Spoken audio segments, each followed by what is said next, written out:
Rea berdiri gemetar di ruang sidang Pengadilan Negeri Jakarta Pusat, tangannya memegang surat tuntutan yang tebal itu dengan jari-jari yang dingin.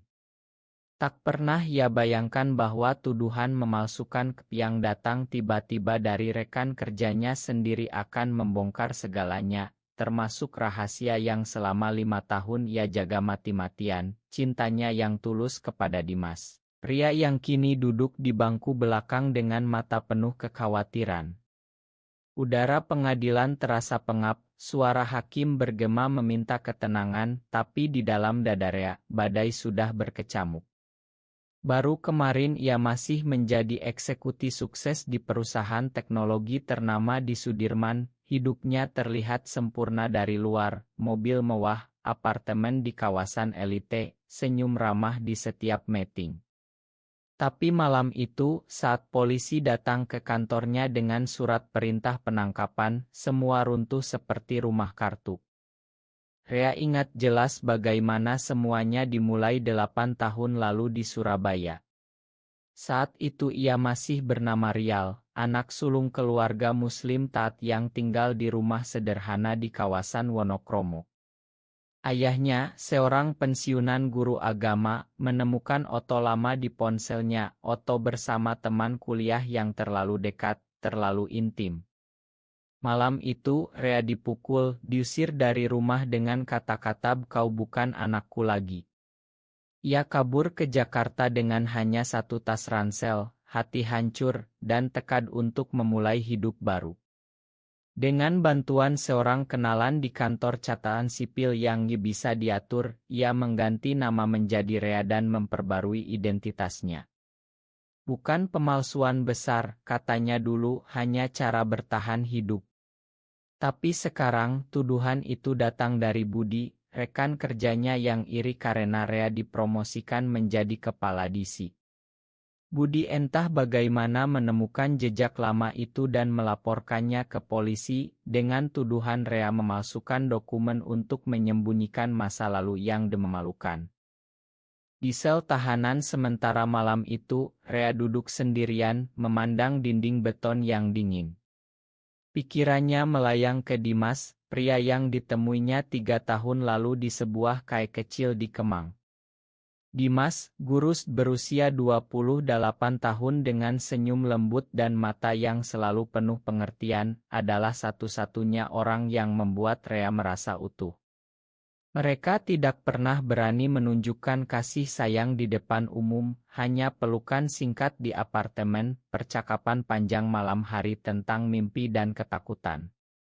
"Kau adalah rumahku," kata Dimas suatu malam, sambil memegang tangan Rea. Kini, Rea takut kehilangan itu semua. Ia menelepon pengacara yang direkomendasikan teman, seorang wanita bernama Bu Siti yang dikenal tegas dalam kasus hak asasi. "Ini bukan hanya soal dokumen, Pak Rea," kata Bu Siti di telepon. "Ini soal siapa Anda sebenarnya." Keesokan harinya, sidang pembacaan dakwaan dimulai. Ruangan penuh wartawan lokal yang mencium aroma skandal. Rea duduk di kursi terdakwa, jasnya kusut, wajahnya pucat. Jaksa membacakan dakwaan dengan suara lantang, pemalsuan identitas, pelanggaran Undang-Undang Administrasi Kependudukan. Tapi saat berkas asli dari arsip Pengadilan Surabaya dibawa masuk, suasana berubah. Hakim memerintahkan untuk membuka dokumen lama. Di situ tertulis jelas, Rial, lahir di Surabaya, 15 Mei 1882, dan catatan perubahan nama yang sebenarnya pernah diajukan secara resmi meski melalui jalur tidak biasa. Rea merasa napasnya tertahan. Kebenaran mulai terungkap, bukan hanya soal nama, tapi soal mengapa ia melakukannya, karena cinta yang tak diterima keluarganya. Dimas duduk diam di belakang, tangannya saling genggam kuat, berdoa dalam hati agar Rea kuat. Di luar pengadilan, berita sudah menyebar di media sosial, eksekuti muda dituntut palsukan, ada apa sebenarnya? Rea pulang ke apartemen malam itu dengan status tahanan kota, kaki lemas. Dimas menunggunya di depan pintu, memeluknya tanpa kata. "Kita hadapi bersama," bisik Dimas. Tapi Rea tahu ini baru permulaan. Keluarganya di Surabaya pasti sudah mendengar. Ibu yang dulu menangis saat mengusirnya, kakak laki-lakinya yang kini menjadi usta, semuanya akan datang. Malam itu, Rea menangis di pelukan Dimas. Untuk pertama kalinya setelah bertahun-tahun, ia merasa takut tapi juga lega. Rahasia yang ia kubur dalam-dalam mulai terbongkar, dan ia tak tahu apakah dunia akan menerimanya. Di kejauhan, suara azan subuh terdengar dari masjid dekat apartemen, mengingatkannya pada akar yang selama ini ia hindari. Pagi berikutnya, Rea bangun dengan kepala berat. Dimas sudah menyiapkan kopi hitam pekat seperti biasa, tapi kali ini ada secari kertas di meja, daftar saksi yang Bu Siti kirim ya email. "Kau harus siap bertemu keluargamu," kata Dimas pelan, suaranya penuh kekhawatiran. Rea mengangguk, tapi hatinya berontak. Ia belum siap menghadapi ibunya yang pasti akan datang dengan air mata dan doa, atau kakaknya yang akan membawa ayat-ayat Al-Quran untuk menyelamatkannya. Di kantor, rekan-rekan sudah berbisik-bisik. Budi, si pelapor, tersenyum sinis saat Rea lewat di koridor. "Maya, tapi kebenaran harus terungkap," katanya dengan nada palsu. Rea ingin membalas, tapi ia menahan diri. Ini bukan saatnya bertengkar. Sidang kedua berlangsung 2 hari kemudian. Bu Siti membawa bukti bahwa perubahan nama Rea sebenarnya pernah diajukan melalui jalur darurat karena alasan keselamatan pribadi, meski dokumen pendukungnya hilang karena banjir besar Surabaya tahun itu. Jaksa tetap menekan, terdakwa sengaja menyembunyikan identitas untuk menutupi gaya hidup yang bertentangan dengan norma masyarakat. Kata-kata itu menusuk seperti pisau. Rea duduk diam, tapi dalam hati ia berteriak, norma apa yang membuat anak diusir dari rumah hanya karena mencintai orang yang sama? Saat istirahat sidang, Dimas menyelinap mendekat di koridor belakang.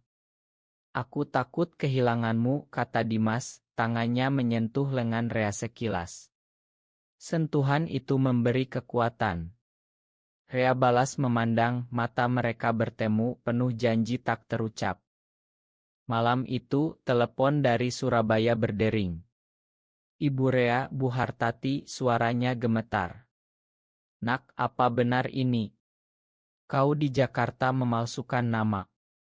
Ayahmu sakit mendengar berita ini." Rea menelan ludah. "Bu, ini bukan pemalsuan. Ini cara aku bertahan." Percakapan berlanjut panjang, penuh air mata dan tuduhan. Bu Hartati menceritakan bagaimana keluarga tetangga sudah bergosip, masjid kampung ramai membahas anak Pak Haji yang sesat. Rea merasa dadanya sesak. Ia ingat masa kecil, saat ayah mengajarinya sholat, saat ibu memasak opor ayam untuk Idul Fitri.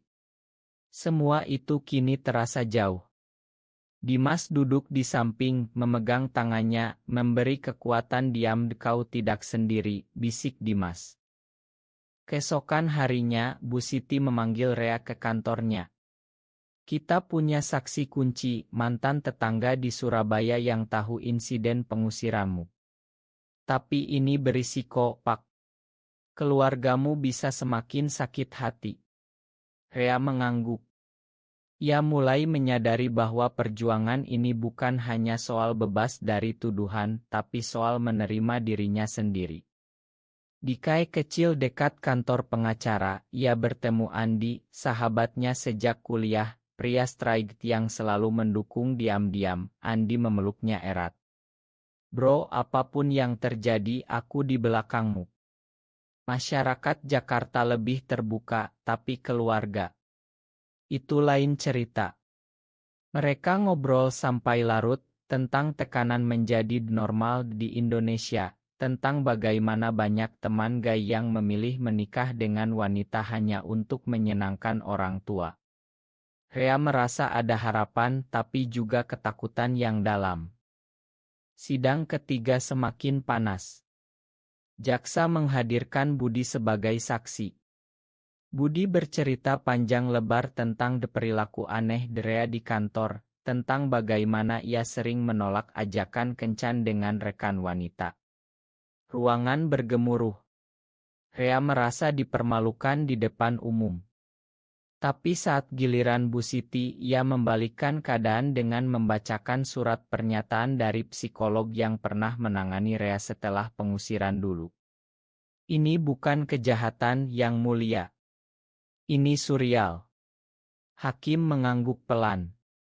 Di luar, hujan deras mengguyur Jakarta, seolah langit ikut menangis. Rea pulang dengan hati lebih ringan, tapi tahu badai besar masih menanti kedatangan keluarganya besok. Dimas memasak nasi goreng sederhana malam itu, mereka makan dalam diam, tapi pelukan mereka lebih erat dari biasanya. Rea mulai belajar bahwa cinta bukan hanya tentang bahagia bersama, tapi juga tentang berani menghadapi dunia. Kedatangan keluarga Rea ke Jakarta seperti angin topan. Bu Hartati turun dari kereta dengan wajah lelah, kakaknya Ustadz Ahmad mengikuti dengan tas tasbih di tangan. Mereka menginap di hotel sederhana dekat pengadilan. Rea bertemu mereka di lobi, tangannya dingin. "Nak Rea?" "Atau Rial?" tanya ibunya, suara parau. Rea memeluk ibunya lama, air mata jatuh tanpa suara. Ustadz Ahmad langsung ke inti, "Kau harus bertaubat, adik. Ini ujian dari Allah. Jangan biarkan setan menggoda dengan cinta sesat." Kata-kata itu menyakitkan, tapi Rea sudah siap. Ia bercerita pelan tentang hidupnya di Jakarta, tentang kerja keras, tentang Dimas yang membuatnya merasa dicintai tanpa syarat. Ibu menangis terseduh. "Kenapa kau tidak bilang dari dulu? Kami bisa cari ustadz yang bisa menyembuhkan." Sidang keempat menjadi titik balik. Pengadilan menghadirkan arsip asli dari Dinas Kependudukan Surabaya yang mengonfirmasi bahwa Rea memang pernah mengajukan perubahan nama secara resmi, meski prosesnya tidak sempurna karena tekanan waktu. Hakim membacakan dengan suara tegas, berkas asli menunjukkan terdakwa bukan pemalsu, melainkan korban situasi keluarga. Ruangan hening. Rea merasa beban di dada hilang sebagian. Tapi jaksa masih menyerang dari sisi moral. Apakah perubahan identitas ini untuk menyembunyikan orientasi seksual yang dilarang agama dan adat? Bu Siti membantah dengan bukti oto lama pengusiran Rea dari rumah, disertai testimoni tetangga. Malam itu, di apartemen, Dimas dan Rea duduk di balkon menghadap lampu kota. "Aku siap keluar jika kau siap," kata Dimas. Rea memandang langit, bintang-bintang samar di balik polusi. Ia teringat teman-temannya di komunitas kecil yang ia ikuti diam-diam, bagaimana mereka berjuang setiap hari melawan diskriminasi di tempat kerja, di keluarga, di masjid. Andi datang berkunjung membawa makanan dari warung Padang Aurit. "Kau tahu, Re, banyak yang seperti kau. Tapi kau berani. Itu sudah langkah besar." Percakapan mereka mengalir tentang tekanan sosial di Indonesia, tentang bagaimana undang-undang belum melindungi, tapi hati manusia bisa berubah. Rea mulai merasa bukan korban lagi, tapi pejuang. Keluarga Rea datang ke apartemen keesokan paginya. Ustadz Ahmad membawa Al-Quran, ingin mengaji bersama.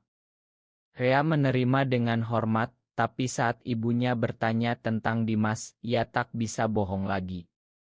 "Dia adalah orang yang aku cintai, Bu. Bukan dosa, ini bagian dari diriku." Ibu terdiam lama, lalu memeluknya. Ibu tak mengerti, tapi ibu tak mau kehilangan anak lagi. Itu bukan penerimaan penuh, tapi langkah kecil. Ustadz Ahmad pergi dengan wajah muram, tapi tak memaksa lagi. Rea merasa ada cahaya di ujung terowongan. Di kantor, beberapa rekan mulai mendekat, memberikan dukungan diam-diam. Budi malah mendapat teguran dari atasan karena motif pribadi. Sidang semakin mendekati putusan. Rea berdiri di depan hakim, memberikan pernyataan akhir, "Saya bukan pemalsu. Saya hanya manusia yang ingin hidup jujur dengan siapa saya sebenarnya." Suaranya mantap, mata menatap Dimas di belakang. "Masyarakat Indonesia," katanya dalam hati, "sedang belajar bahwa cinta tak mengenal gender, hanya hati yang tulus." Hujan deras lagi malam itu, tapi di pelukan Dimas, Rea merasa hangat. Perjalanan ini mengajarinya bahwa identitas bukan sesuatu yang bisa dipalsukan selamanya. Putusan sidang dibacakan di hari yang cerah. Hakim menyatakan Rea tidak bersalah atas tuduhan pemalsuan berat, hanya dikenai denda administratif kecil karena prosedur yang tidak sempurna. Pengadilan menghargai perjuangan terdakwa dalam mencari identitas diri, kata hakim. Ruangan bertepuk tangan. Rea memeluk Dimas di luar pengadilan untuk pertama kalinya di depan umum tanpa takut. Foto mereka beredar di media, judul berita berubah menjadi kisah inspirasi, eksekusi Gai menang di pengadilan identitas. Tapi kemenangan ini datang dengan harga. Ayah Rea di Surabaya stroke ringan setelah mendengar berita, membuat ibu menelepon dengan suara panik. "Pulanglah, nak. Ayah ingin bertemu sebelum terlambat." Rea dan Dimas naik kereta ke Surabaya akhir pekan itu. Perjalanan penuh ketegangan. Di rumah lama, ayahnya terbaring di ranjang, wajah pucat. "Rial. Makan ayah," bisik ayahnya. Rea menangis, memegang tangan ayah. Kakaknya berdiri di sudut, diam tapi tak lagi marah. Keluarga besar berkumpul, ada yang memeluk, ada yang masih bisik-bisik. Dimas diperkenalkan sebagai teman dekat, tapi semua tahu. Malam itu, di masjid kampung, Rea sholat maghrib bersama ayah untuk pertama kalinya setelah bertahun-tahun.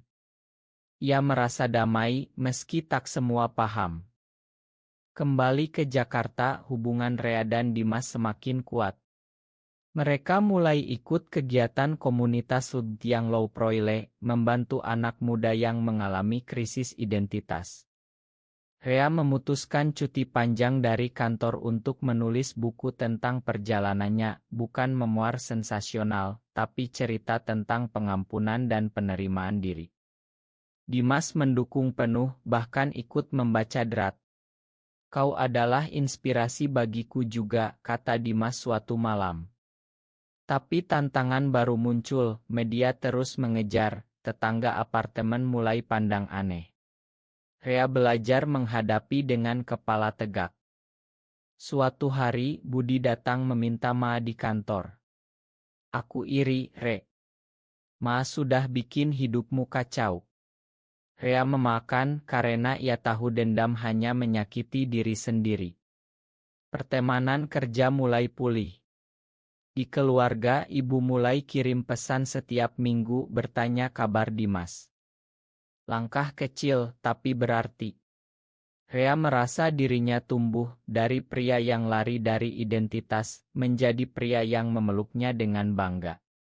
Perjalanan ke Surabaya mengajarkan bahwa keluarga tak selalu sempurna, tapi cinta bisa menyembuhkan luka lama.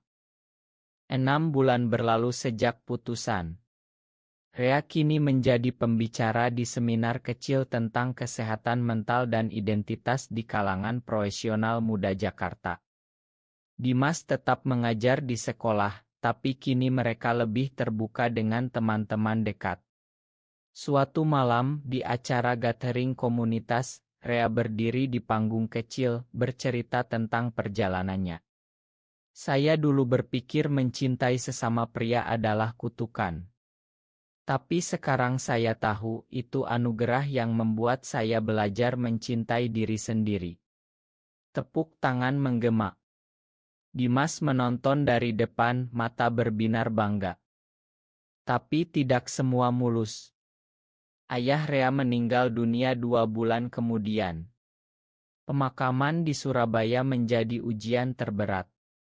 Rea datang bersama Dimas, tangan mereka saling genggam di belakang kerumunan. Ada yang menatap, ada yang bergumam, tapi ibu memeluk keduanya. Ayah sudah memakan sebelum pergi, kata ibu.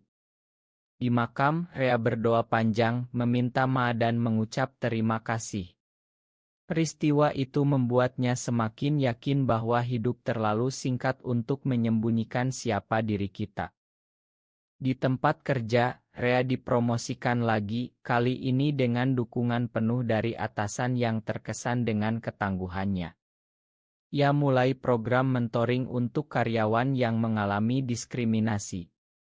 Dimas dan Rea pindah ke apartemen lebih besar di kawasan Tamrin, tempat mereka bisa bebas bernapas.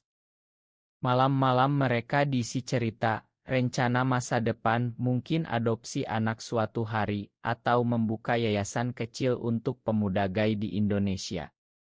Tapi Rea tak pernah lupa akarnya. Ia sering pulang ke Surabaya, membantu ibu di rumah, mengajak tetangga bicara terbuka tentang penerimaan. Konflik kecil muncul saat kakaknya Ustadz Ahmad datang berkunjung ke Jakarta. Adik, aku masih belajar. Tapi aku tak mau kehilanganmu, katanya. Mereka ngobrol sampai subuh tentang agama, cinta, dan kemanusiaan. Rea sadar bahwa perubahan butuh waktu, tapi ia siap menunggu. Persahabatan dengan Andi semakin erat, Andi bahkan membawa pacarnya ke acara mereka, menunjukkan bahwa dukungan bisa datang dari mana saja. Rea merasa hidupnya kini lengkap, cinta, keluarga yang mulai menerima, karir, dan kedamaian batin. 1 tahun setelah sidang, Rea dan Dimas merayakan ulang tahun pertemuan mereka di Pantai Parangtritis, Yogyakarta. Mereka duduk di pasir, memandang ombak, tangan saling genggam. Terima kasih sudah bertahan bersamaku, kata Rea. Dimas tersenyum. Kita bertahan bersama. Perjalanan mereka menginspirasi banyak orang di komunitas online, pesan dukungan berdatangan setiap hari. Rea menerbitkan bukunya, Identitas yang Tak Bisa Dipalsukan, dan buku itu laris di toko-toko buku independen. Ia sering diundang ke podcast, selalu menekankan pesan manusiawi, setiap orang berhak dicintai apa adanya. Keluarga di Surabaya kini lebih hangat. Ibu Rea bahkan bertemu Dimas saat Idul Fitri, memasak ketupat bersama. Kakaknya mulai membaca buku Rea, meski masih banyak tanda tanya. Masyarakat sekitar mulai berubah pelan-pelan, gosip berganti menjadi rasa hormat. Rea dan Dimas tetap rendah hati, tahu bahwa perjuangan besar masih ada di depan untuk banyak orang seperti mereka. Tapi hari ini mereka bahagia.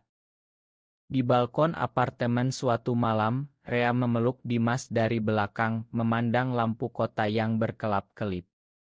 Kita sudah jauh, ya, bisiknya. Dimas mengangguk.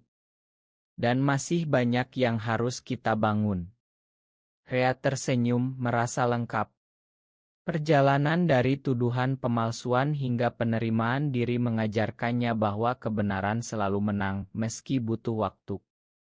Apakah benar bahwa mengungkap identitas diri yang sebenarnya selalu membawa kebahagiaan, atau justru menghancurkan segalanya yang telah dibangun dengan susah payah?